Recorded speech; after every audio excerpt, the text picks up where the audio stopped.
Hello, my sweet, beautiful people, my handsome and beautiful ladies and gentlemen. Welcome back to this channel again, Reason Together TV. Yes, we are reasoning together in this channel. Please, if you are just coming across to this channel, please enable to hit the red subscribe button down below and also the bell icon for notification so that whenever I upload a new video, you will always be the first to be updated. You will always be the first to be notified. You will always be the first to watch my video. I want to use this medium to thank my old subscriber and also my new subscriber and also you that is just coming across to my channel. Please enable to hit the red subscribe button and also try to press the notification button so that you always see my update whenever I upload a new video. I want to thank you all. May God bless you all more abundantly. Thanks for your patronage. Thanks for your support. Thanks for your encouragement towards my channel. This video that you are about to watch is a video Edo State governorship debates. The election is just at the corner. It's coming on the 19th of September. That is of Saturday. It's just close. It's a few days from now. This video is a debate between the person of Pastor Osagie Ize-iyamu and the present governor, the person of Godwin Abaseki. Please just watch this video attentively. Thank you very much, Cheryl. Good evening, ladies and gentlemen. It gives me great pleasure to welcome us all to this great debate. The Nigerian Civil Society Situation Room, in conjunction with Policy and Legal Advocacy-Center, Yaga Africa, and Channels Television has provided this platform for the gladiators, the aspirants, the contestants, to air their view, to tell Edo people once again what they intend to do for them, how they will make their lives better. This is part of our responsibility in deepening democracy, promoting good governance. And so tonight, I wish you all well. I wish the contestants well. Above all, I say long live the Federal Republic of Nigeria. Thank you very much. Indeed, Esther, thank you for those opening words, from their kind words. For these next 2 hours or so, we shall be engaging in issues at the heart of the matter of this election, the governorship election in Edo State, as the people are preparing for the September 19th governorship poll. I will now invite you to applaud as an exception to the rule that we have laid down tonight as I introduce the candidates in alphabetical order using their party acronym. First is the candidate of the All Progressives Congress APC, Pastor Osagie Ize-iyamu.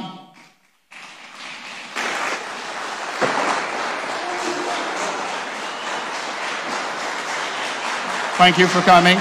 And the candidate of the People's Democratic Party and the governor of Edo State, Godwin Abaseki.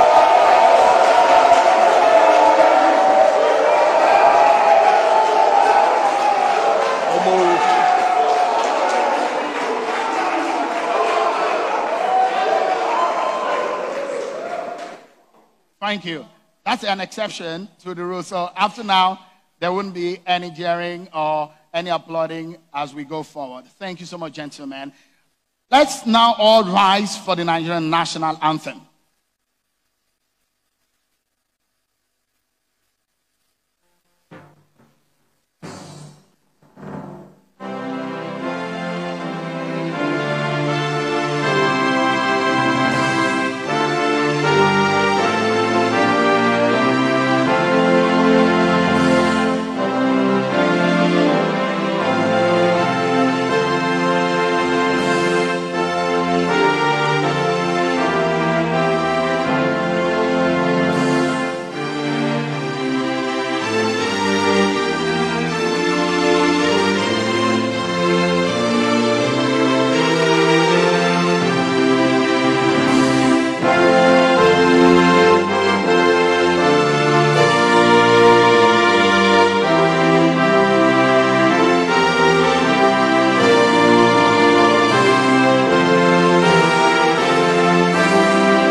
Thank you so much.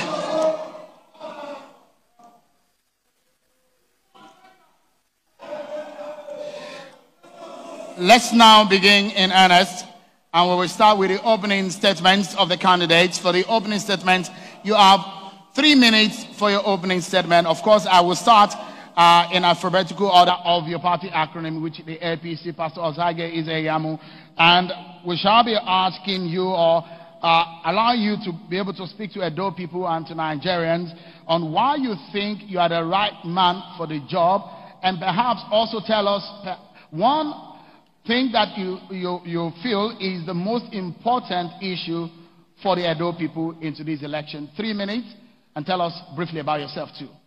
Well, thank you, Sheon, for arranging these debates. Also, thanks to Channels and all your partners. I think it's something that is very good for democracy. Having said that, my name is Pastor Osagie Ize-iyamu. I'm a lawyer by profession. I'm a pastor, I'm a farmer, I'm also a politician. Now, why do I want to be governor? I've lived in this state. This state has been good to me, and I've had the opportunity to hold very key positions in the administration of this state. Those positions have given me a very deep insight into the workings of government, the strengths and the weaknesses. And I believe that if we have the right leadership, Edo State can be a lot better than it is now.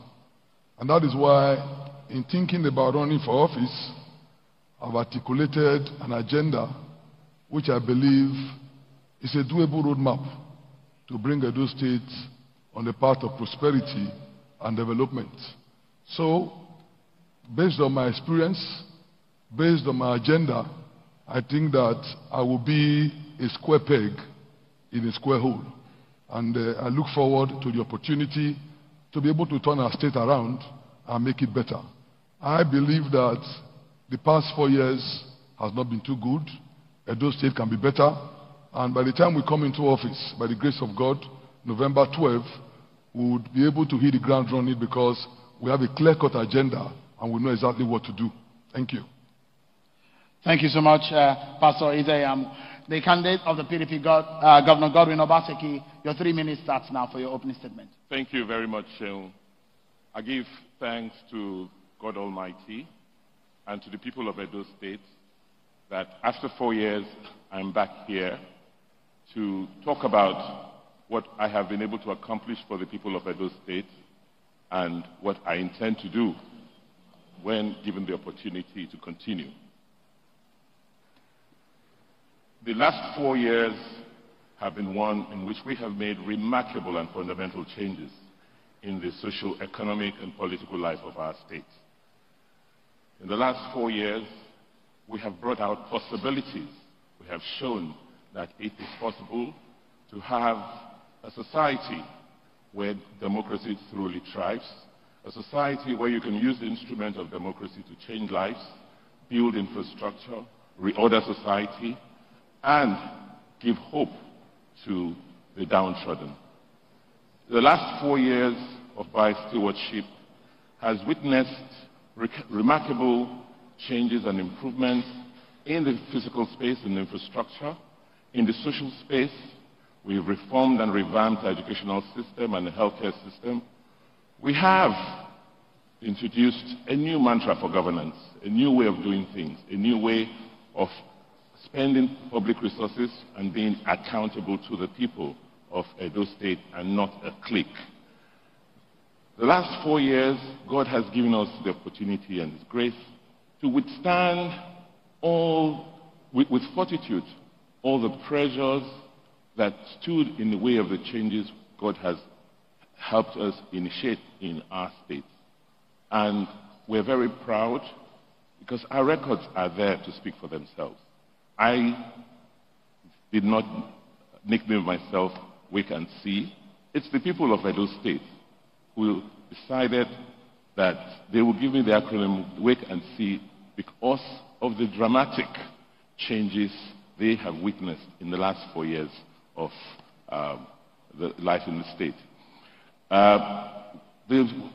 Our achievements are so numerous, and I want to thank those who have put all what we've done together in a website called wakeandsee.com. Thank you so much, gentlemen. We now take a break. When we come back, we will begin in earnest on some of the issues at the heart of this election and the yearnings of the people of Edo State. We'll be touching on those issues for you. We'll be right back after this break, everyone.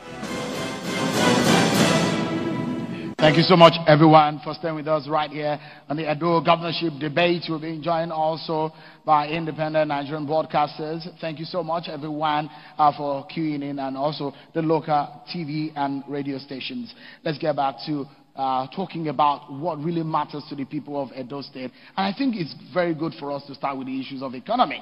And let's begin. Let's switch it now. Let me begin with you, the governor of Edo State, the PDP candidate, Godwin Abaseki. Records show that the Human Development Index of Edo State in 2008 stands at 0.622%. That's 12th. Edo State stands at 12 out of 36 states. And in 2019, Edo State has a poverty headcount level of 6th out of 36 states of the Federation. Is that cheery enough? And what are you going to do to reverse the trend, especially on the issue of unemployment rate, which now started in 2020, according to the MBS figure, at 19%? You have 2 minutes for this question. Thank you, Chairman. In terms of human capacity and employment, that is one area where we believe we have accomplished quite a lot. On the onset, I promised that I will generate a minimum of 200,000 jobs within a 4-year period. And just before COVID-19 pandemic hit, we had created direct and indirect jobs for Edo people as much as 157,000. And where did the jobs come from? They came from the way government decided to address the economy. That government's role is being an enabler, creating an enabling environment for people to come and invest so that the economy can thrive. We had to make sure that we created a sense of order where people will not be harassed when they come in. We created a sense of purpose for the civil service so that civil servants now realize that they are supposed to provide service and complement the efforts of the private sector, that government is not in the business of competing with private businesses. Rather, government is in the business of encouraging people to come in. We also decided to work with the federal authorities in areas of opening up the economy. For instance, when I came into office, only 1 flight came into Benin because the airport did not have the capacity to. Because we realized the importance of air traffic, working with the aviation authorities, we co-invested in the Benin airport, put with navigational aids and night landing facility. Today, you have not less than 8 flights that come into Edo State through Benin airport. These and other cooperations we've had with various agencies have helped us open the economy and made it possible for people to invest and create jobs. Thank you. The same question to you, Pastor Ize-iyamu. Yeah. The figures are showing about the issues of poverty, headcount, and the issue of Human Development Index, and the MBS figure on the issue of unemployment in Edo State.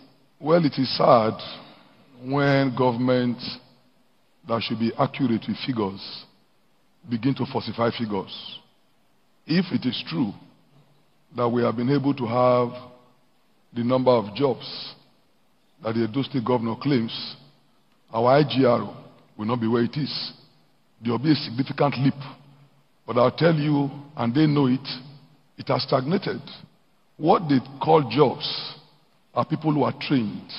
And I'm sure he's not going to mistake the appointments he's doing now as jobs, because I know that in the past 1 month, he has appointed over 2,000 people as SSAs on social media and the rest of them. Those are not jobs. So when you say you created jobs, in what area? We know, for example, that there is a glaring vacancy in the teaching profession. Every school we went, they practically had no teachers. Nobody was employed. So for a governor who talks about creating jobs, a sector as vital as education. You have left it the way it is. Most of those schools don't have teachers. The same thing with the hospitals. In the hospitals, there are no doctors. I went to Uromi and they lamented to me that they have only one doctor. In the agricultural sector, it's in shambles. Security is in shambles. So when you are talking about jobs, where are these jobs? Who did you give them to? So I think it is sad when government that should be accurate with figures begin to feed our agencies with bogus statistics that tend to give an impression that we are doing well when we are not doing well. There's glaring unemployment in our state. Out of 10 graduates, at least 8 of them are unemployed. And what I would expect is for us to discuss how we can change this narrative. But to continue to pretend and give fake statistics does not help the matter. The reality is that no job has been created. How can you create jobs and vital sectors are neglected? You can't be talking about creating jobs in the educational sector, you've not employed anybody. In the health sector, you've not employed anybody. Where have you employed people? So when you talk about direct and indirect, that's a vague statement. I guess your time is up, Pastor Ize-iyamu, but I'll give you 1 minute to rebut from me. On the issue the question that I asked is, the figures that we have, they're not the fantastic figures in terms of the people of Edo State and how gainfully employed they are in terms of the Human Development Index, the poverty head count. How are you going to reverse that trend? That's the question. Thank you have you. 1 minute. Now, the beautiful thing is that I have a simple agenda, and I'm very proud everywhere I go. I hold it. It's a working document. Now, the beginning of this document toward the end is all about jobs. Security, for example. We believe that there's no way we can move forward. There's no way we are going to attract investment in the absence of security. So, we are going to invest in security apart from increasing the funding to security agencies. We are going to arrange and retrain our own vigilante groups and have a community policing. That alone will attract between 5,000 to 10,000 jobs. Infrastructure, we're going to invest heavily in infrastructure. And in our own case, whatever we are doing, the focus will be Edo people. We are going to engage Edo people in jobs. We are going to make sure the money circulates in our state, not bringing outsiders to come and do jobs here, and they go away with them. Some of the few jobs that this government has done, those who did them, and even their workers, came from outside. So that was capital flight. All right. When you do those things, you will find out that... The time is up. Thank you. Let me go back to... I'd like to also, the same question, and I'll give you 1 minute, because it's still on the same question as regarding engaging the people of Edo State. So you have a minute to... you said you were going to provide 200,000 jobs the last time. You said you've been able to provide over 150,000. That's what you said. So how much more would you do if the people of Edo State elect you? 1 minute to that. First, the data I have given is verifiable. Business Day did a survey, and they break down where the jobs came from and who we give the jobs to. The NBS statistics is clear. When we came in, it was 25%, and we've been able to reduce it to about 19%. So that tells you how much jobs have been created. Yes, we still have major challenges when it comes to job creation, but we have to open up the economy. It's not government that can create the jobs. It's the private sector. And the mistake that previous administrations have made, including the one in which my brother served, is that they do not realize that government's role is to leverage. Government's role is to attract more resources. Government can never have all the resources it needs to do the things it needs to do for our people. So it's to organize government in such a way that it's open and attractive and brings more resources in to create the jobs that we need. All right, so you don't have a target of how many jobs you're going to create? Do you have that? No, we haven't given specific targets this time around, but we want to create jobs to a certain percentage of the population that are currently unemployed. I just hope to clear that. Still on the issue of the economy, there will be an opportunity for a rebuttal after, at the bottom of this segment. The coronavirus has dealt a big blow on economies across the world. Nigeria is not insulated from that. States in Nigeria are also feeling the heat. Federal allocation is dwindling every day. Revenue is a major problem. Issues of productivity is coming up. And governments are thinking of rethinking the ways of taxation. Let me ask you, and I begin with Pastor Ize-iyamu. You have 2 minutes to answer this. It's about taxation. On the issue of revenue generation, what's your thinking about, or your belief about the issue of taxation of the people of Edo State presently? And how much do you think, how much tax could be considered overtaxation? Well, we must abolish multiple taxation. There are too many taxation that practically are all the same heading, from federal, state, and local government. We need to abolish them. And then we need to streamline those who collect government revenue. I hear them say that they've abolished agberos, but I can name so many who are still in the employment of the state government.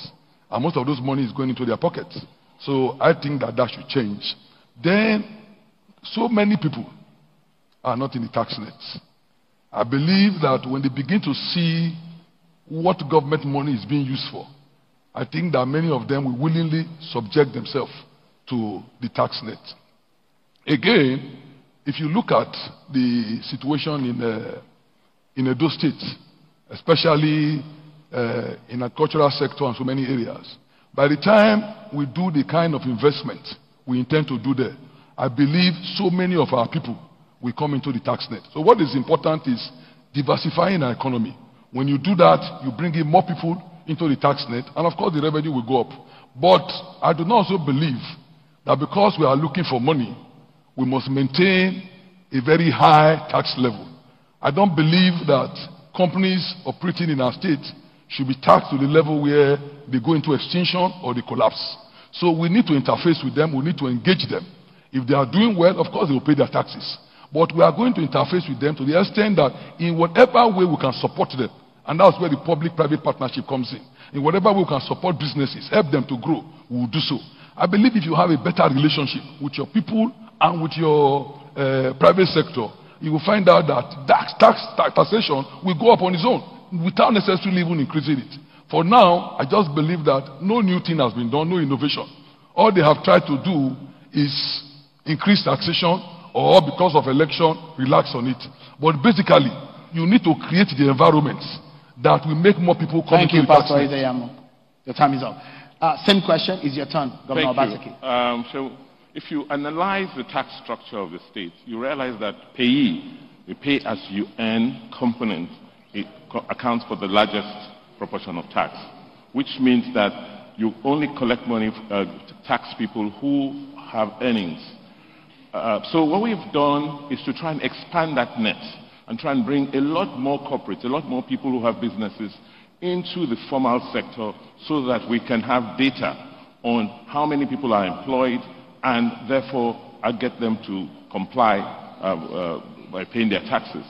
The second thing we have done is to use technology and try and remove the thugs or the enforcers from the streets by ensuring that people have their tax income numbers, ensuring that those who collect taxes do so without collecting cash in the case of when they collect direct taxes from people in the streets and in the markets, and to ensure that for the low-income taxpayers, you make it easy for them to pay their taxes. Where they don't have the cash flows, you give them space, you give them time, and you break it down into components, into parts where they can pay. The other thing is about the process of collecting tax. We are much more encouraging, we're more civil, and it will make sure that we get a higher rate of compliance. Unlike in the past, in the era of my predecessor in office, where touts, known political enforcers were the ones who had the mandate to go in there to collect taxes from people in the marketplaces and their businesses. We have said no to non-state actors collecting government taxes so that we can better account for them. I will not allow lions and tigers to collect taxes in Edo State. Thank you so much. Thank you so much. Let's get perhaps on some of the final lap on the issue of economy. And I will begin again with Pastor Ize-iyamu. And I think this goes for Governor Abaseki. Let me begin with you on this one. Tell us about the issue of the investment in refinery in Edo State. How much did Edo State invest in that refinery? What is the mathematics for that investment? What is the yield thinking and the return on investment for Edo State? Okay, thank you. The thinking is that Edo State is an oil-producing state. We produce quite a bit of oil in the oil-producing communities. And there's a federal government policy encouraging indigenous investment in modular refineries so that people, those who living in those communities, don't bust pipelines and steal crude petroleum. So the thinking is get the investment in those communities, use the crude oil that is available, create jobs and create industries around those communities. So we got the Edo State agency, a SOPADEC that is responsible for oil and gas, to invest some of the allocations in a modular refinery with a partner in two phases. There's a phase one, which the total capacity of the modular refinery will be 5,000 barrels a day. They've just done their first initial investment for phase one for 1,000 barrels a day. The total investment for phase one is about $10 million. And SOPADEC is investing about 10%, about 10%, about 20%, about 700 million naira, less than $2 million in the first phase, which will cost $10 million. The next phase is going to be about $40 million. But the good thing is that the refinery is 90% ready, and in the next few months we will commission, and people will see petroleum products being produced in the oil producing communities. Thank you. The same question, Pastor Ize-iyamu. Since you are sticking to the governorship seat, it's going to be a very big investment. You're thinking about it? Thank you. Well, my simple agenda, as far back as 4 years ago, I had mentioned the necessity to build a refinery at Ikpobaoka because of the oil wells in that locality. I'm happy that Governor Abaseki concedes that the initiative to set up modular refineries is that of the APC federal government. I'm very happy about that. Now, please. Now, for a project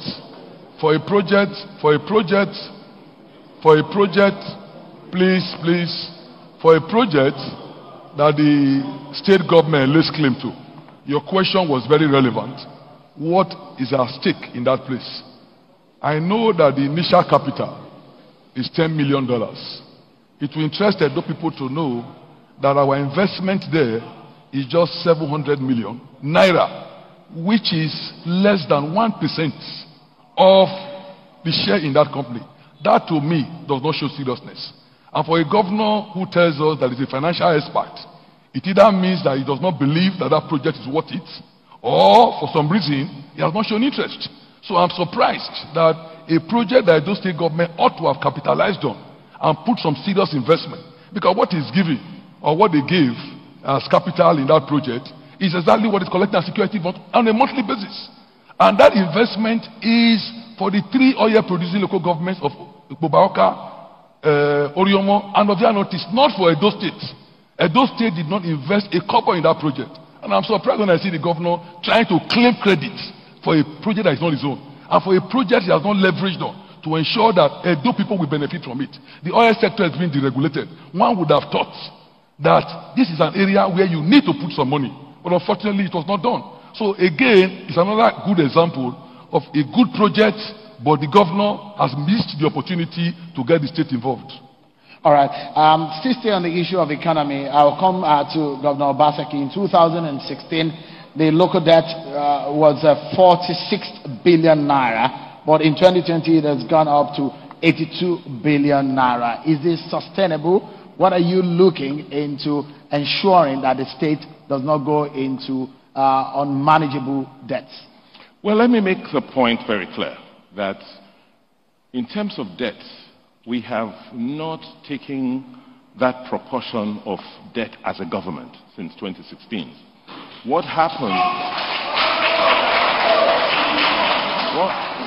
What happened is that my predecessor in office borrowed recklessly, and the federal government had to restructure all the debts that were taken before I came into office. These, included a whole series of bank borrowings, the borrowings for to pay for salaries, unpaid salaries. So the federal government restructured outstanding obligations to Edo State to the tune of almost 30 billion naira. That was what was responsible for adding to the debt stock, not the borrowings from this administration. And what people don't even know, there were unpaid debts to contractors to the extent of another 60 to 70 billion naira. So with a debt burden of more than 120 billion naira, we've been able to service and still ensure that we undertake economic projects. We fund infrastructure. But is it sustainable? For coming from a finance background, it's not the quantum of debt, it's what you use the debt to procure. So as long as you're able to invest, please, as long as you are able to invest, your borrowings productively and ensure growth in the economy, then you have enough income to pay back those debts on a sustainable basis. Thank you. The same question, the debt profile of the state, and should you be elected, what will you do about it? It's very worrisome, especially when there's nothing to show for it. And for me, it's scandalous to attribute the huge debt to a predecessor that you were the chief economic advisor. Sometimes you seem to forget. The role you played in the past government. But let me even give you just an example. In the agricultural sector, the loan that the governor has collected is staggering. The failed Sobe maize project, 2 billion went down the drain. The Agenebode rice project, 5 billion went down the drain. And then the oil palm project, you have collected 69 billion from the central bank, and the money has been shared to cronies. No Edo person has benefited from that money. And I can tell you that has gone down the drain. So just from agriculture alone, I've named 3 areas where over 75 billion has been collected. Not to talk about money you are collecting from the World Bank and the rest of them. You came in at a time when you had so much windfall. Paris Club, bailout funds, 75 million C4 World Bank loan. All these monies came in. What did you do with them? Where are the projects? Where are the roads? Where are the hospitals? All the promises that you made remain unfulfilled. You promised mini stadium in the 18 local governments. They are not there. You promised health centers in 192 wards. They are not there. So what have you done? The so-called agricultural projects. Go and look at Sobe in the maize farm in Sobe. It has collapsed. Go and look at the rice project in Agenebode. It collapsed. So you have wasted our money on projects that were not well thought out. Even the industrial park in Obayanto, what has happened to it? A project that you promised that in 6 months, everything will be ready. Nothing is happening there anymore. Because even the land alone, you did not even do due process. You did not even check first the ownership before you embarked on it. So many of these projects you have embarked on, they are a waste. And I'm worried. Your time is up. I have one more question on this segment before I allow you a minute each for rebuttals, should you want to respond to any of the statement made. Let me ask and begin with the governor of Edo State. It's obvious that governments are tightening their belts and because of the situation of the economy. Is the civil service of Edo State over-bloated? If it is, are you hoping or are you thinking of cutting the workforce? No, the civil service is not over-bloated. The problem with the civil service is that it is aged. We need to bring in more people to work for government, smarter people, we need to train them. What unfortunately happened with the civil service is that when my brother was Secretary to Government of Edo State, they retrenched, they sacked the creme de la creme of the civil service, most of the experienced permanent secretaries, in the guise that they were trying to save money. So you have a civil service over the last 20 years that has grown without mentorship, without training, and without capacity building. So what we are doing is first to make, because government has to be strong, even in the face of coronavirus, to be able to manage the people, manage the state. So what we have done is we've built the John Osagie Center for Public Service Training, and with that we intend to train rigorously, Given our experience in the educational sector, we intend to train very rigorously and hire a whole new generation of civil servants who will be technologically savvy, who will use computers, who will use ICT to deliver government services to the people of the state. So it's not, for now we have vacancies. We are currently restructuring the civil service, reviewing the processes, the procedures, the conditions of service, such that we can now hire a whole generation of public servants who will be prepared and have the capacity to move Edo forward. Thank you so much, Pastor Ize-iyamu. Same question. Is Edo State civil service over-bloated? No. Are you planning to cut down the workforce should he be elected? Definitely not. I think the model the governor has tried to adopt is to reduce the workforce to the barest minimum. But unfortunately, whatever savings he thinks he's making is not being seen in capital projects. The only vote that has been increased during his time is the security vote, which has increased by over 100%, and yet there is no serious investment in the security sector. Now I'm surprised that he's talking about when I left office. I left office 13 years ago. 8 years ago, I mean for 8 years, you served under a government, and you are telling us that during those 8 years, you did no training. That lamentation is scandalous. 8 years, you were in the government before now, and you are saying that because of what happened 13 years ago, you are lamenting that right now, you replace this training. You've done 4 years, add it to the 8, that's 12 years. 12 years of total inactivity. You are not telling us that in your second term, you will do something. For a man who failed in 12 years, to attempt to try him again will be suicidal. So it can't happen. You know? So let me make it clear that the workforce is not over-bloated. I gave you an example about teachers. Over 38%. They have either retired or they have died, and the governor has made no attempt to replace them. How can you have schools without teachers? So when they talk about Edo best, it's a joke. What is best when schools don't have teachers? Everywhere you go, especially in the rural areas, you are going to find that at maximum you will get 3 teachers, but most of them just 1. What kind of education is that? What kind of education do you have in the health sector where there are no doctors, no nurses, and in the health sector in critical areas you won't see anybody? So there is dire need to take all this people. And when the governor was talking about, you can't employ people. No, there are some areas that are vital sectors. There are vital sectors. For example, the governor is trying to contract out health management. That's ridiculous. Governor must look after the health sector. You can't contract it out.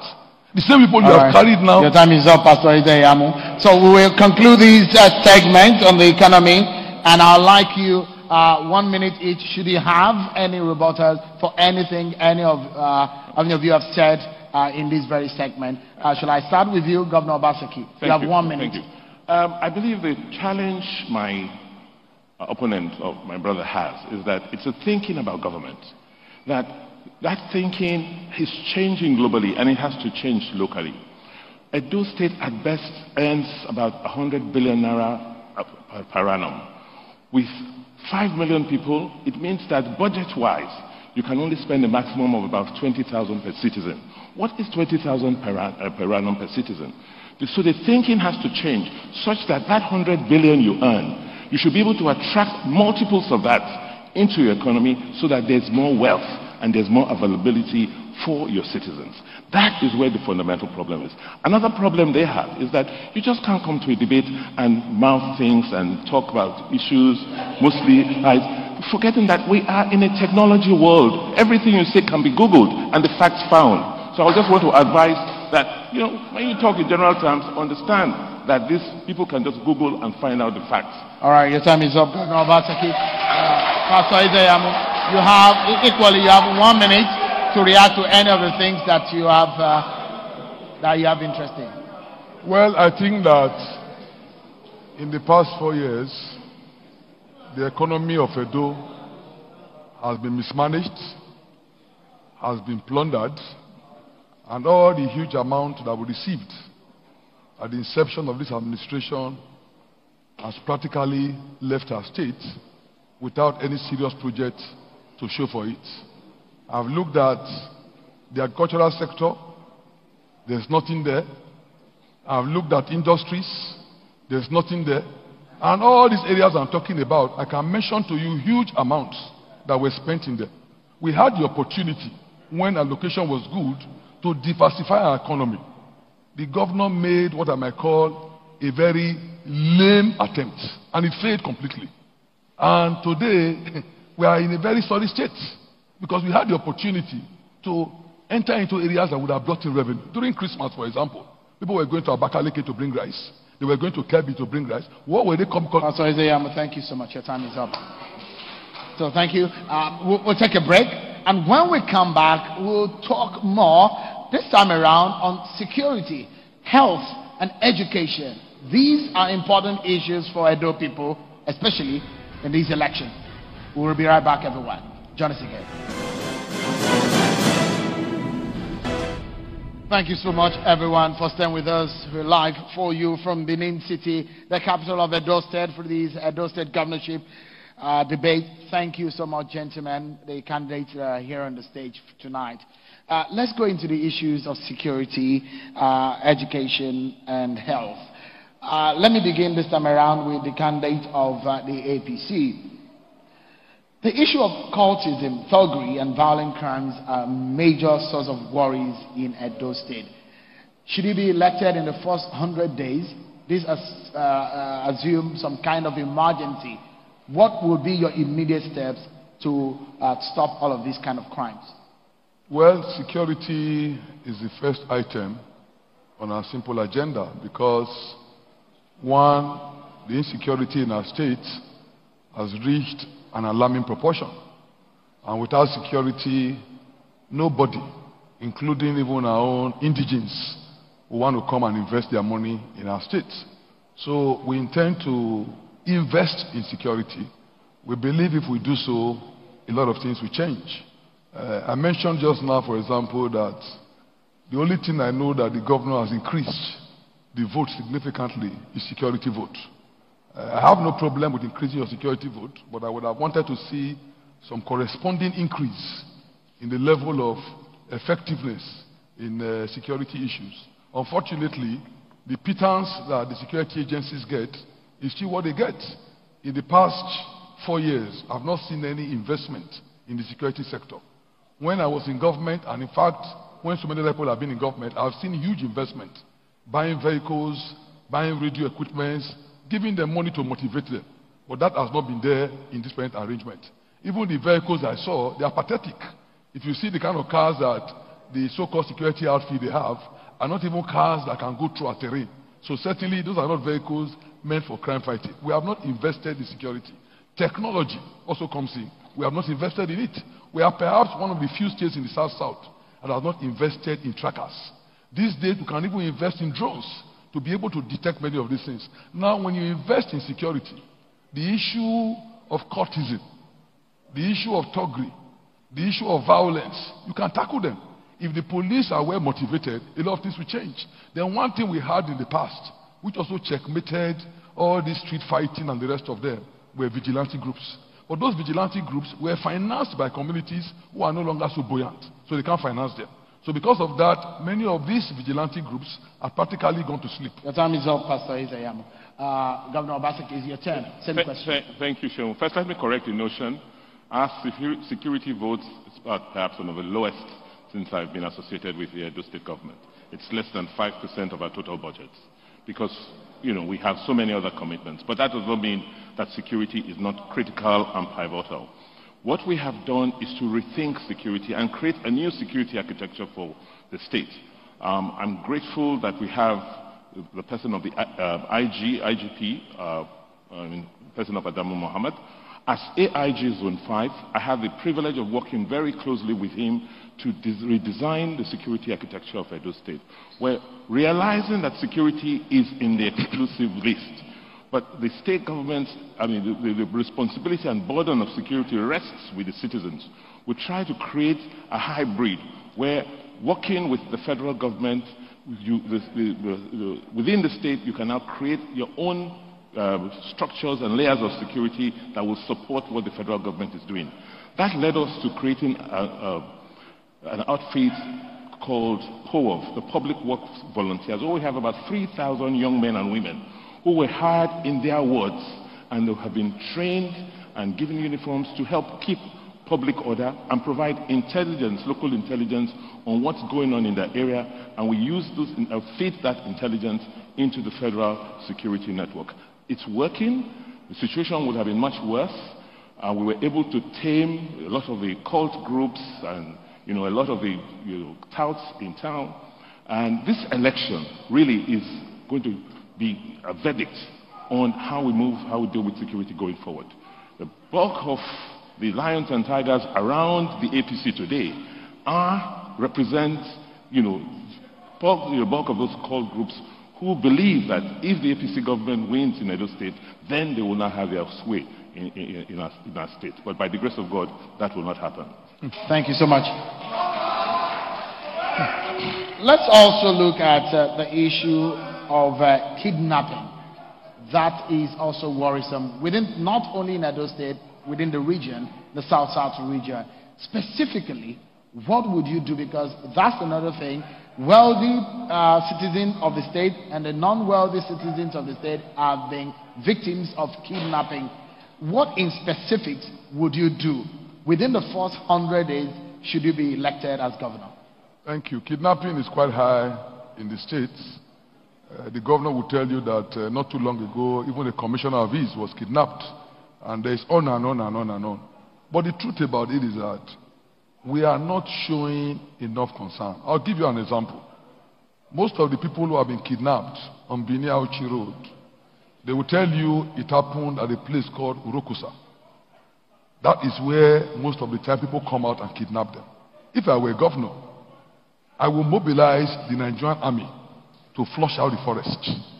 Go inside the forest and apprehend those who are there. Because even the people who are kidnapped, when you listen to them, they will tell you we trekked for around 30 minutes into the forest and they kept us there for 3-4 days. Which means where they are is not even too far from the road. In spite of this kind of security information, I've never heard where the governor mobilized the military or even the police to go into the forest and clear the place out. Number two, if you invest in a tracker is a technology that the moment they call asking for ransom, you are able to locate their destination. Why has Edo State not invested in it? Yes, you say your security vote is the lowest, but how much is it? And compared to what it was by your predecessor, you will agree with me that the increase is close to 100%. And yet, you can't afford the tracker that would enable the police or security agencies pinpoint exactly where kidnappers are. The vehicles are not there. So the reality is that I would invest in technology, I would invest in the police, and the vigilante we intend to set up, the community policing. There is no way kidnappers can operate in that territory because every month they are being paid by the state government. When I hear some of the things the governor wants to do, maybe he forgets that he has been governor for 4 years and he's talking as if he's trying to be governor. So he's talking about, I will do this, I will do that. But in the past 4 years, were you sleeping? Is that why you say we should sleep and wake before we can see your projects? So the reality is that nothing much has happened. Pastor Ize-iyamu. Governor Abaseki, it's your turn. It's your turn now. For us, the last 4 years, we've had the challenge of kidnapping. And as I said in my opening remarks on security, the burden of security is on exclusive list. So the state has limited capacity as a state today to respond to such violent crimes. So what we have done is to collaborate with the federal authorities, the DSS and the Nigerian Police Force. We have in government we have a software where we collate information, all information related to crimes in Edo State, and on a monthly basis undertake a thorough analysis with the various agencies trying to understand the trends, the locations, and what to do. And in most cases, once the Security Council agrees or makes decisions, the state government swings into action by putting the resources. You will agree that particularly when kidnapping was very rife between Auchi and Okene Road,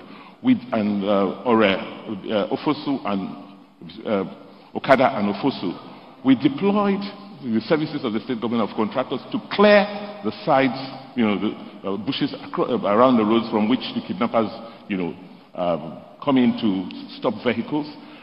So such actions by us show that we have been supporting the federal agencies, and we will continue to do so.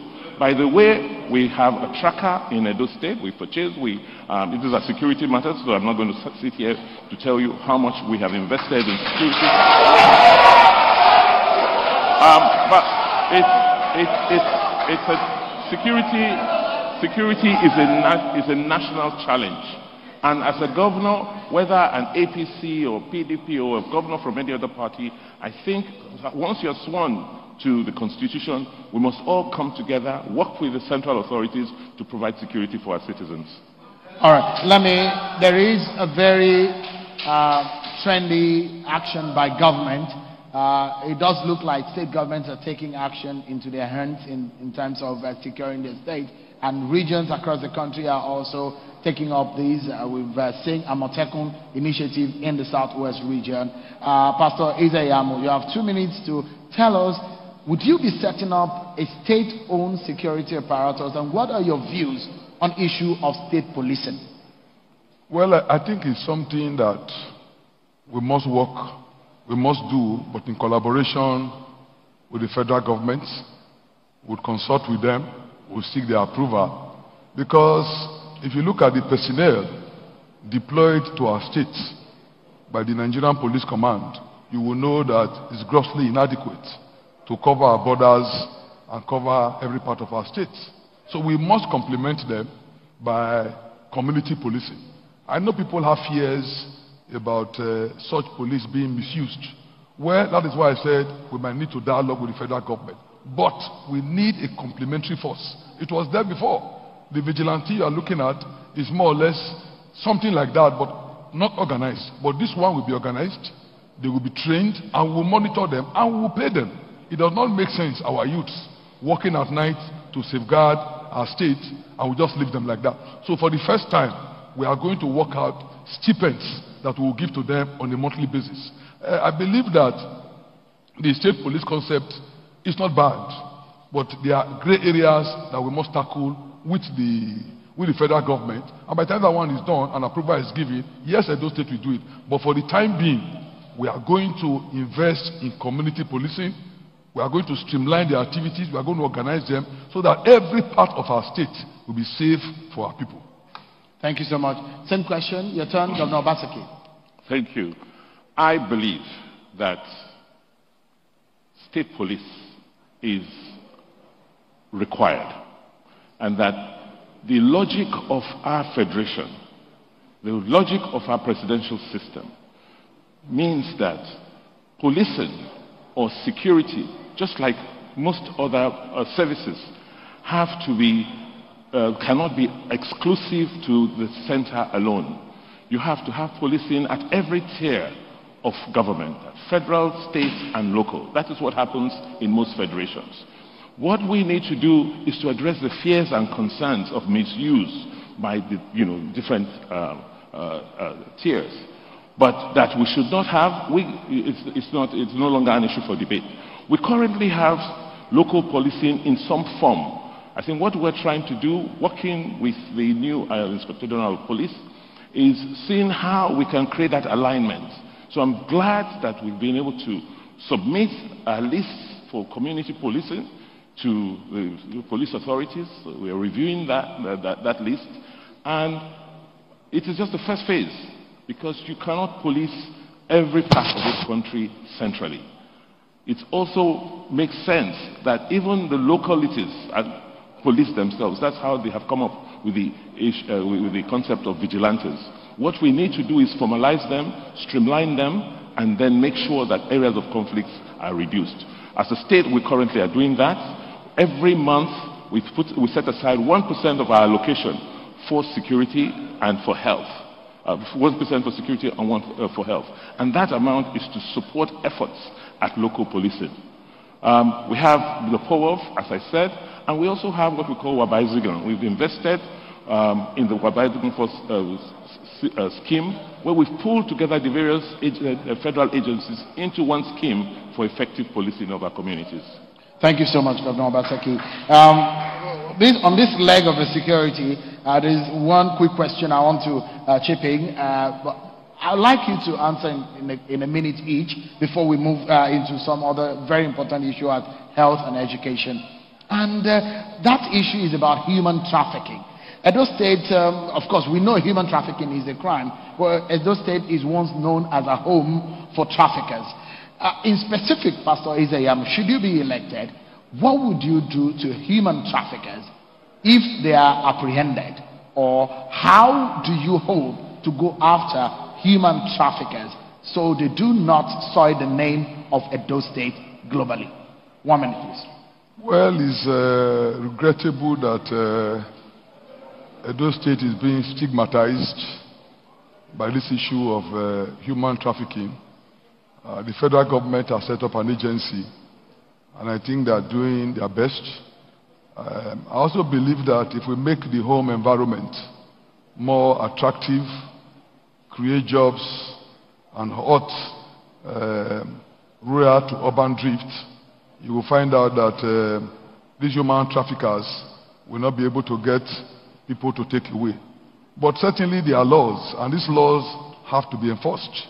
There are laws prohibiting human trafficking at local and international level. We will not hesitate at all to assist to enforce these laws. We don't want our state to be stigmatized. We have a lot of people in the diaspora who are doing very well, professionals in various fields. But unfortunately, the stigmatization has created the impression that all they do is abroad. Thank you, Pastor Ize-iyamu. It's your turn, Governor Abaseki. Human trafficking is one area we are very proud of what we have done. Today, the International Office on Migration, the EU, have given us applause on what we have done as a state through our Edo Task Force on Human Trafficking to reduce the incidence of human trafficking. It's sad, it's really unfortunate that it shouldn't have gotten to this. When my brother was in office, as Secretary to Government, that was when the seeds for this were sown, and that was when it started. And if they had taken the sort of actions we're taking today, it may not have gotten to the state it got to. What are the issues? The issues first were in denial. The government was pretending that it didn't exist because people were benefiting from the trade. And what we've done with the agency is we've come down very hard. We're working with international agencies, particularly the Italian government, and we've been able to get quite a few convictions, and we're going to continue to work and collaborate in that regard. All right, thank you so much. Let's move into the issue of education, and centrally, I want also to anchor on how education can be digitally managed in Edo State because of the issue of coronavirus. Pastor Ize-iyamu, should you be elected governor of Edo State, what are your thinking and what are your action plans that you have highlighted in your manifesto to deal with the effect of coronavirus, knowing full well that children or students may not be able to fully integrate back into physical classrooms, but a lot of those students who are not very buoyant, whose parents are not very buoyant, may not be able to afford digital learning.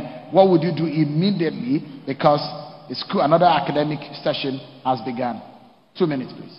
Well, it's an easy question because my church, we run schools, and because of COVID-19, we had to adjust and resort to e-learning.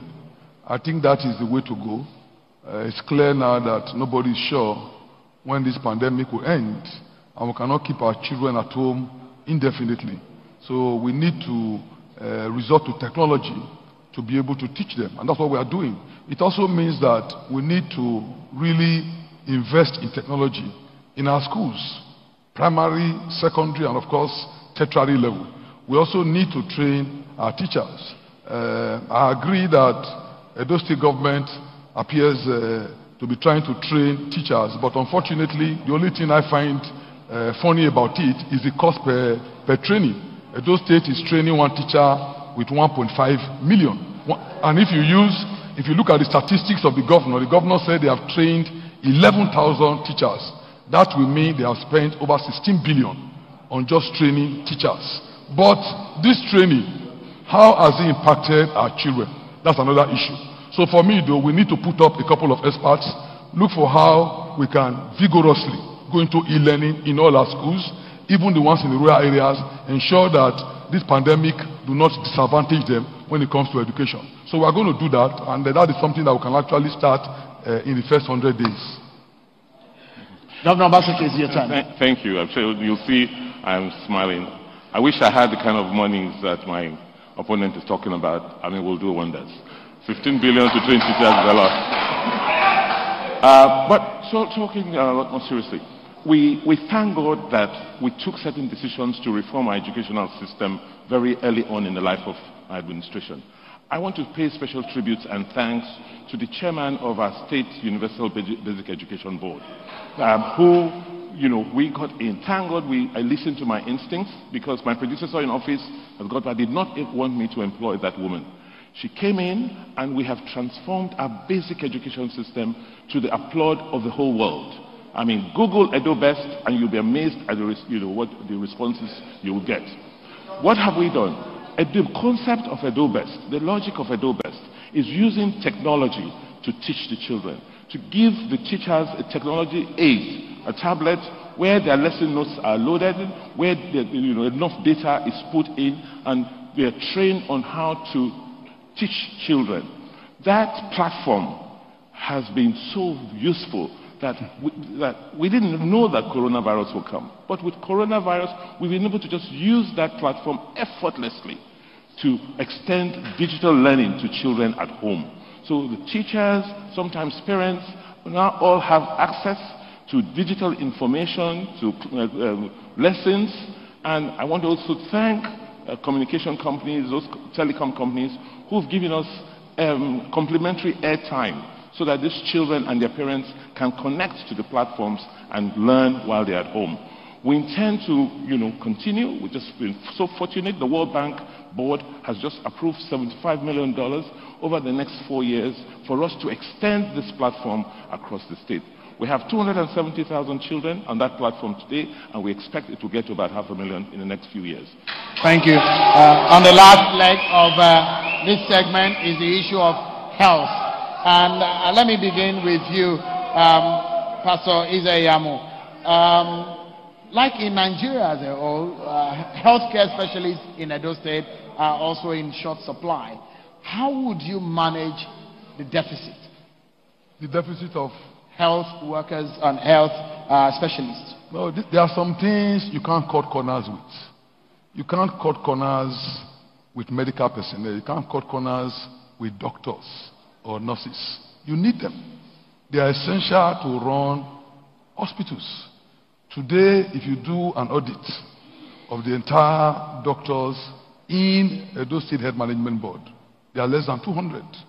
And if you look at it in terms of average, it's shocking. So definitely, we need to employ health personnel. I'm also shocked that the State School of Nursing and Midwifery has been closed for the past 2-3 years. The danger it portends for our state is that in few years to come, nurses, in looking for nurses, we would have to go outside our state to source for nurses, because we're no longer producing them. And this was an institution that was very viable. People were coming from all over the place to put their children in these places, because the moment they come out, employment is easy. So health personnel is essential. But unfortunately, the governor does not appear to have paid so much attention. In fact, I was shocked when I found out that apart from when the governor was campaigning for office, the governor has never visited the central hospital. I'm not talking about the extension that was built, but I'm telling you the one that the poor attends, because he has created a segregation. Those who are rich are able to pay card for the new hospital that was not built by him. Those who are poor, 500 naira, they go to the old one. And that old one, 4 years, the governor has never stepped into that place. That to me is the height of insensitivity. Number two, I was shocked during COVID when the governor went to Stella Obasanjo Hospital, an hospital that we built and equipped when I was SSG, and confessed that he never knew that such an hospital was in Edo. And I told myself, is this the same person that was chairman of an economic team? On what basis was he advising the governor? An hospital that was just down the road. Pastor Ize-iyamu, your time is up. Governor Abaseki, it's your turn now. Thank you, Shehu. I think for us as a government, we are rethinking healthcare. Yes, there's been a lot of brain drain from the medical sector in Nigeria, but Edo is blessed. Edo has an advantage. Don't forget that Edo has had University of Benin Teaching Hospital, a center of excellence for the past 40 years. And that institution has produced a whole array and range of medical personnel, and most of them still live around the state. So you still have a critical pool of medical personnel. What we need to do is to rethink healthcare and not think about healthcare as hospitals. We must think about healthcare as a system and what government's role should be in that system: to build infrastructure, to regulate the practice, and provide training and capacity. So for us as government, what we are doing is first emphasizing what we should do as government, which is basic healthcare. And then the secondary healthcare, we can now collaborate with the private sector. In the last 4 years under my stewardship, we've had no less than 3 world-class private hospitals that have come into Edo. What is important is care, how we deliver healthcare to our people, and underlining that is who pays. And what we have done is to address the core issue of payment by introducing the Edo State Health Insurance Scheme. Once people can put something aside for their health care, then it becomes easy to pay for care and to get investments into the healthcare system. I'm not too worried about the brain drain, because with technology today, with telemedicine, as long as we have power, we have bandwidth, we have the diagnostic equipment here, doctors from anywhere in the world can consult with patients in Benin City. Thank you so much, gentlemen. Well, we'll take another breather, but when we come back, the next segment is about clarification about issues that have been raised in this governorship campaign. And when we come back, we'll talk about that. Join us again, everyone.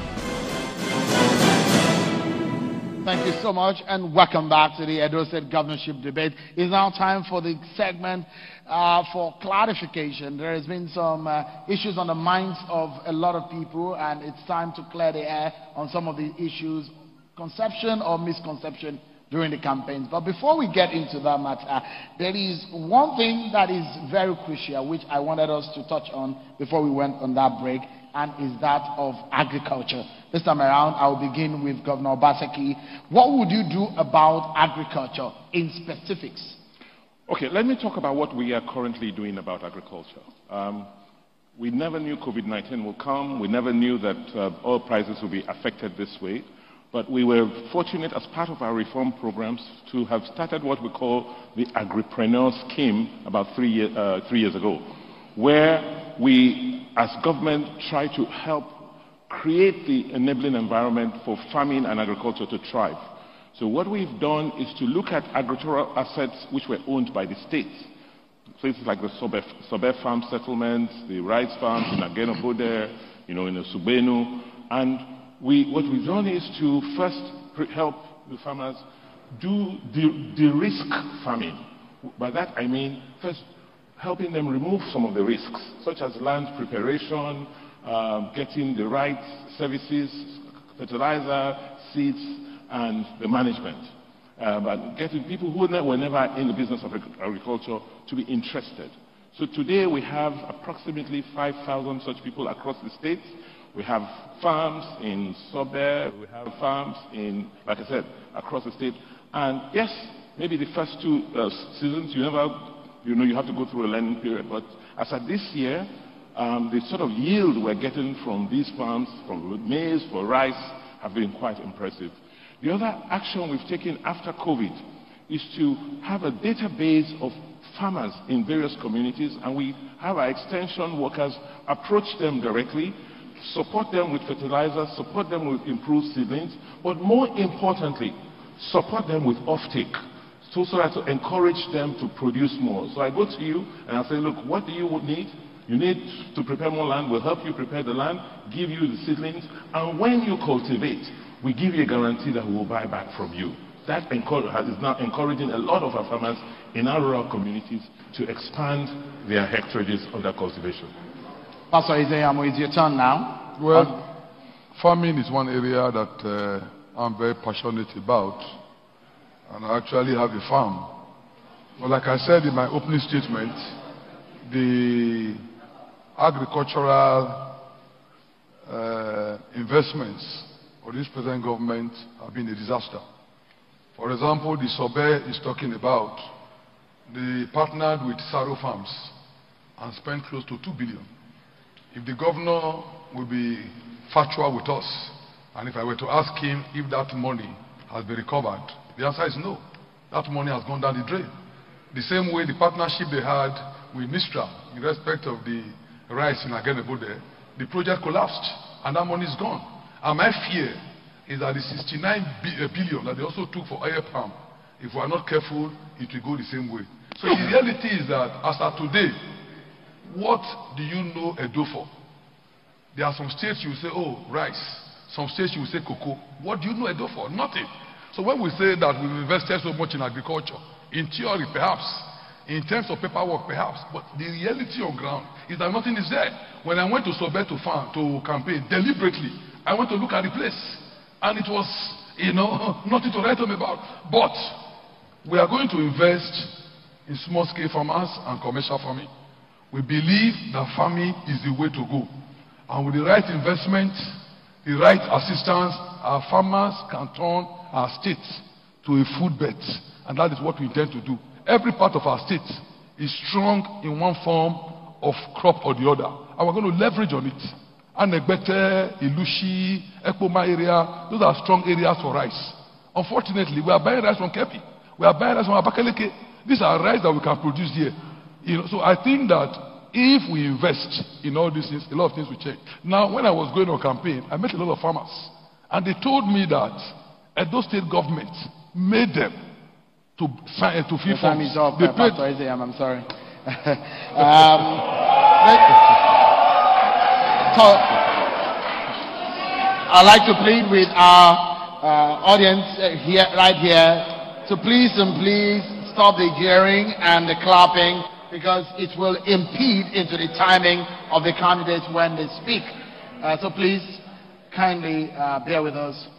Let's now go into issues of clarification, because I know in the campaigns there's been a lot of issues that have been thrown up, either from your campaign or from his campaign, and I think it's a good opportunity to clear the air. So let me begin with, where should I begin now? I started with you, Governor Abaseki. Let me begin with you on this one. It is interesting that exactly 4 years ago, in this same hall, right at this same spot you're standing, you were put in opposite sides. It seems you have traded places now. How do you explain this movement to the people of Edo State in the light of trust, especially from the point of view of voters who are looking to entrust their votes into your hands? Governor Abaseki. Thank you. Yes, you're right. But I think the whole country understands what has happened. I was in a party, and the party, for reasons best known to the leadership, decided to disqualify me as a candidate for the party. I went back to my supporters, I sought their opinion, and they gave me the go-ahead to go to another platform and encouraged me, and with their support, that if I obtained a ticket from another platform, and specifically the People's Democratic Party, I went in there, and I'm very, very grateful to the leadership of the People's Democratic Party, who gave me that umbrella in my political storm. And that's made me survive and be here today as a candidate for the PDP. Pastor Ize-iyamu, same question. We have 2 minutes, please. Could you please, audience members, please, could you stop jeering or clapping? Your time, please. Question, please. The question, the same question, you traded, please. Well, thank you. I'm sure you are aware that I'm a foundation member of the APC. We are one of those who formed the APC. I left in 2014 because of problems that arose over our Congress. Not because of any ideological issue, but we had problems with our Congress, and many of my friends and supporters felt your charged, and we had to go. But thank God, I'm back. And what is very good about what I'm doing is that I remain consistent with the agenda that I have. The same agenda that I had 4 years ago, the simple agenda, the same agenda that I still have. I don't want to comment on the governor's movement because he has a lot of association just like I have. But definitely, I'm not going to any place new. I'm going to a place that I built, so it's a homecoming, and I am very thankful to God that I have a better platform to serve my people. Thank you. This time around, Governor Abaseki, there have been a lot of controversies surrounding your university education. This is an opportunity to clear the air about how you were admitted and graduated from the University of Ibadan. Thank you very, very much. It is very ironic that somebody who has no certificates, who has no evidence of having gone to school properly, can stand out and comment on certificates or admissions issued by the premier university in Nigeria. That is a rather sad situation, a sad testimony we have found ourselves in as a country.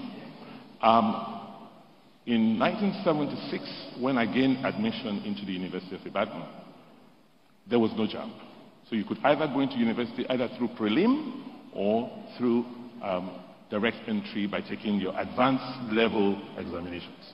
I took both, after I finished my O-levels, I did my advanced levels, and it was based on my scores from my advanced levels at the University of Ibadan in 1976. Awarded me a space to study in the Faculty of Arts. I don't know what has happened, but for the University of Ibadan, the standards were and are still very, very high. And they have come out to say that I graduated from that university. How else do you want the air clear? I don't, it's very, very sad.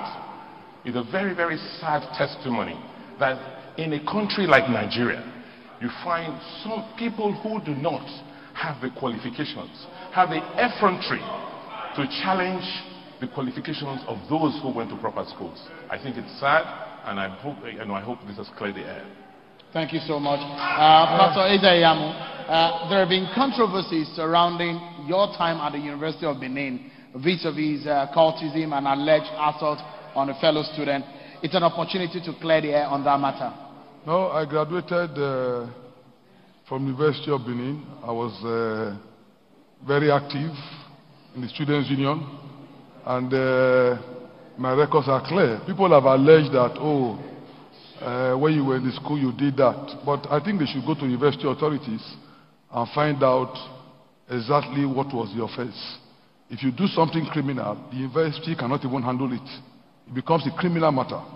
And I'm proud to say that throughout my stay, I had no criminal matter. So those were just things being said, like when they said that, pastor is not a lawyer, pastor is not a pastor. But thank God today, a lot of those things have been cleared. But if I might just comment briefly, when that question was asked, is he saying that it is scandalous that you that is asking do not have a degree? Because you are the one asking the question. We are not doubting you going to the university. That is not the issue. The issue is you failed by your own records. You failed school sets. You had 3 credits, no English, no maths. Even to enter A levels would have been difficult. And if you got A levels, why is it that you've not been able to present the A levels? If you did A levels, where is the result? Because that is a moral question. A lot of people are looking up to you as a governor and as a leader. The Osagie you were trying to talk about just now, in your inaugural address, you described him as your leader and your mentor. So you're not even qualified to now begin to indict him. But the question is, how did you enter the university? Because you failed school sets. If you did A levels, where's your result? That is the issue. And that is why you were disqualified. And the disqualification arose from information that PDP, your partner, provided. Because PDP, when I was contesting against you, said you were not qualified. You didn't have a result.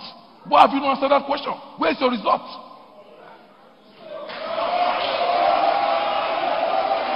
All right. Thank you so much. this very question will demand an answer. If you could please, audience members, just keep it low so that we can move on because of our time. This question I'd like you to answer in 1 minute. There is a recurring decimal in the political careers of both of you, and that is the former governor, Adams Oshiomhole. At one time or the other, is either for you or against you. Your relationship with him, I'd like you to explain your relationship with him and the role he has played in your political career. I'll begin with you, Governor Abaseki. 1 minute. I think you must note that, first, I was one of those who helped Comrade Oshiomhole to become governor in Edo State.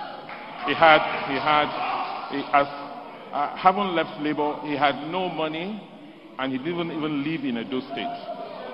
Putting together a coterie of friends, he was able to prosecute his ambition. And we supported him. I put together the plan for the administration, and for 8 years, I worked pro bono to make sure he succeeded. Having succeeded, and worked very closely with him, it was clear that I could continue with the plan I had given to him. And that was why he was encouraged to support my coming in as governor. Having become governor, he had his own personal agenda and thought that I'll be so subservient and he didn't realize I'll be as independent as I've become. That may have angered him to now feel that he's a godfather that can stop me. Thank you, Governor Abaseki. Your turn now, Pastor Ize-iyamu. Please, audience members, help us.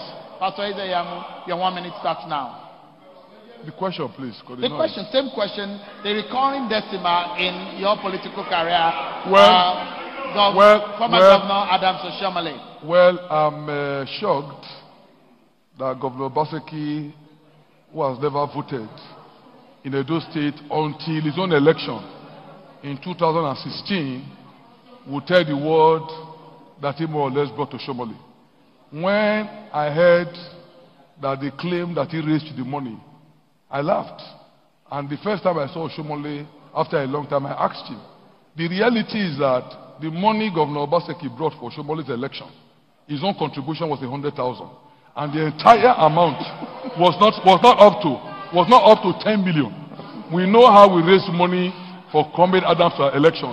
So I am surprised that in public like this, we can continue with a lie that was meant to dress you up for political acceptability. Oshiomhole needed desperately to market you, and he gave the impression that you funded his election. You know that is not true, because you were not in a position to do so. The stock market, your Afri Invest was at its lowest ebb. You were not doing well as a stockbroker, so you didn't even have the resources. Pastor Ize-iyamu, your time is up. Can you say that? We go on another break, but when we come back, we are entering into the very final round of this debate. We'll be right back, everyone. Join us again. Thank you so much, everyone. We're coming gradually to the closing of this debate. And before we get to your closing moment, it's time for rebuttals. I'm very sure that you have questions for each other, and I will allow you to ask the questions, and you have 1 minute to respond, then we'll get to your closing statement. And this time around, let me begin with Pastor Ize-iyamu. Any question for your opponent tonight? Well, let me just ask 2 questions. One in their Greek. 1 question, please. Okay, 1 question. Governor Abaseki, you've spoken so much about our Greek. Like I said, I went to Sobe, and I'm aware of the partnership you had with Saro Farm. And you spent close to 2 billion of borrowed funds to do that project. That money, has it been plowed back to that project? Is that money back to the state coffers? Or that project has failed? Let's please be factual. 1 minute to respond, Governor Abaseki. Firstly, it is false. It is not true. We did not spend 2 billion naira on the farm. The 450-hectare farm, you could not have spent 2 billion. So let us get that clear. We have a program, the Agripreneur program, which is ongoing as I speak today. It's still working. The central bank has a scheme called the Commercial Agricultural Scheme, the CATS, where the state took 5 billion naira to fund all the agricultural projects which it has been undertaking in the last 2.5 to 3 years. It's a portfolio. Some farms will do well one season, may not do well one season and do well the next season. That is the nature of business. But the important thing is that the farmers go back the next season and with support. So yes, you could say maybe a little bit of money was lost because they couldn't sell or because herdsmen attacked the farms. But the next season, they've been supported and they've gone back. That is the nature of business. All right, thank you. Governor Abaseki, your question to Pastor Ize-iyamu. And Pastor Ize-iyamu, you have a minute to respond. Please go ahead. In the light of a post-COVID world, a post-COVID economy where resources, revenues of government will be affected considerably, like Sean had said earlier on, and your simple agenda of doing all of these great things for the people of Edo State, how do you think and where do you think you will get this money required to fund your simple agenda? Because just walking through your agenda, in the first year alone for the things you want to do, you require close up to 500 billion naira. Where will you get that sort of money from and how? Pastor Ize-iyamu, a minute to respond. Well, the way you waste money is not the way I waste money. I'm very prudent. I'm very prudent in financial management, and I believe that this is a period that calls for better thing, understanding your priorities, and diversifying the economy. With what we have in mind, we are very optimistic that COVID or no COVID, our revenue will improve and we'll be able to do most of the projects that we plan to do. Thank you. Thank you. Thank you so much, gentlemen. I guess it's been a long one and a very fulfilling one, I guess, with the conversations that we had. And because of our time, I guess we've come to the very end of this debate tonight. I must sincerely thank both of you, Pastor Osagie Ize-iyamu of the APC, Governor Godwin of Abaseki, thank you so much, of the PDP for coming tonight. I must sincerely thank also the Independent Broadcasters Association of Nigeria, Situation Room, Inclusive Friends, and Yaga, our partners on this debate. Thank you so much, everyone, for watching. I'm Sean Akimale. Bye-bye.